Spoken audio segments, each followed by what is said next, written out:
মাত্র ৪০ বছর বয়সে তিনি দেশের প্রধানমন্ত্রী নির্বাচিত হন। তিনিই ভারতের সবচেয়ে তরুণ প্রধানমন্ত্রী।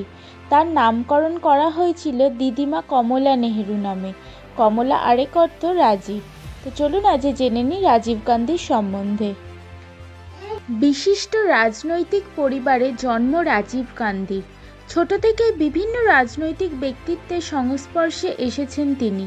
নেহেরু গান্ধী পরিবারের উত্তরাধিকারী হিসাবে দেশকে যে রাজীব নেতৃত্ব দেবেন তা পূর্ব নির্ধারিত ছিল বলা যেতেই পারে। 1984 সালে ইন্দিরা গান্ধীর মৃত্যুর পর ভারতের ষষ্ঠ প্রধানমন্ত্রী হিসাবে শপথ নেন রাজীব। তার ছোটবেলায় দাদু জওহরলাল নেহেরু দেশকে নেতৃত্ব দিয়েছিলেন। সেই সময় সামনের সারি থেকে ছোট্ট রাজীব দেশের প্রশাসনের অনেক কিছুর সাক্ষী হয়েছিলেন। যাই হোক, পরিবারের এই রাজনৈতিক শিকলের বাইরে বেরোতে চেয়েছিলেন তিনি। তাই এক অন্য পথে জীবন এগিয়ে নিয়ে যেতে চেয়েছিলেন রাজীব গান্ধী। 1966 সালে ইন্ডিয়ান এয়ারলাইন্সের পাইলট হিসাবে কাজে যোগ দেন তিনি এবং বিয়ে করেন ইতালিয়ান নাগরিক সোনিয়া গান্ধীকে। ইন্দিরা গান্ধীর আকস্মিক মৃত্যু এবং সঞ্জয় গান্ধীর মৃত্যু তাকে একমাত্র উত্তরাধিকারী হিসাবে রাজনীতির আঙিনায় টেনে আনে। তিনি হয়ে ওঠেন ভারতের প্রধানমন্ত্রী।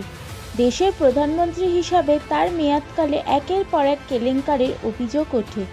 মালদ্বীপে সামরিক অভ্যুত্থান ব্যর্থ করতে হস্তক্ষেপ করেছিলেন এবং সেনা পাঠিয়েছিলেন রাজীব গান্ধী।